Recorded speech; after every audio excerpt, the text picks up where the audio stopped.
Okay, jury charge. Ladies and gentlemen of the jury,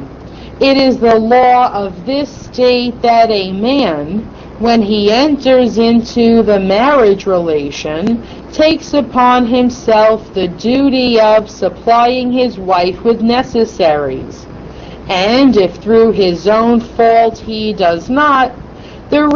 the wife, by reason of the marriage relation, has the implied authority as his agent to procure such necessaries, and the husband is responsible for what is so supplied. If the husband refuses to furnish necessaries to his wife, she may secure them elsewhere, and he is liable under the law. However, one who sells goods to a wife can recover from the husband only upon proof that the husband authorized the purchase, or that he refused or neglected to provide a suitable support for his wife, and that the goods sold were in fact necessaries. The term necessaries in this regard is not limited to articles of food and clothing required to preserve life or personal decency, but includes such articles of utility or ornament as are suitable to maintain the wife according to her husband's station in life. Now the plaintiff claims that the goods furnished were for necessaries, and that same have not been paid for. When a person renders services or furnishes money or goods to another with the latter's knowledge and consent, the law presumes that the person for whom such services were performed or goods and money furnished intends to pay for the same. When a person claims that such goods and money were furnished voluntarily,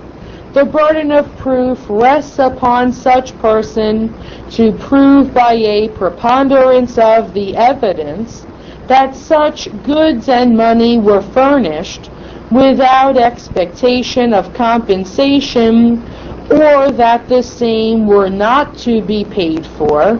And even though there was no contract of sale, the presumption is that payment was intended.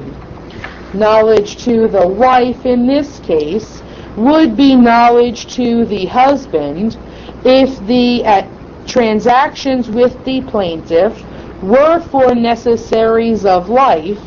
inasmuch as the wife is, by implication of law,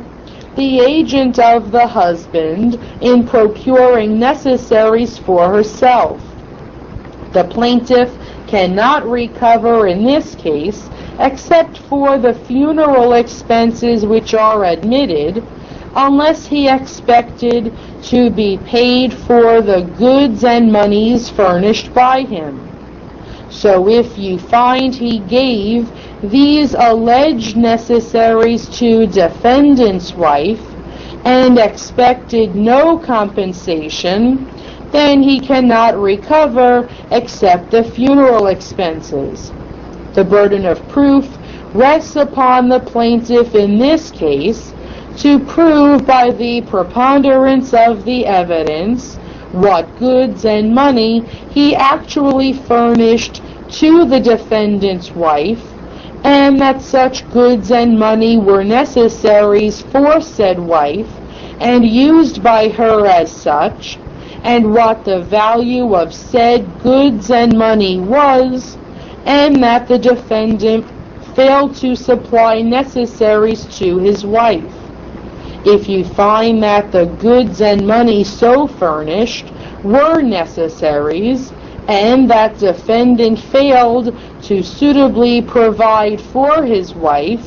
the amount you find to be the value of the goods and money so furnished will be the amount that the plaintiff will be entitled to recover in this case,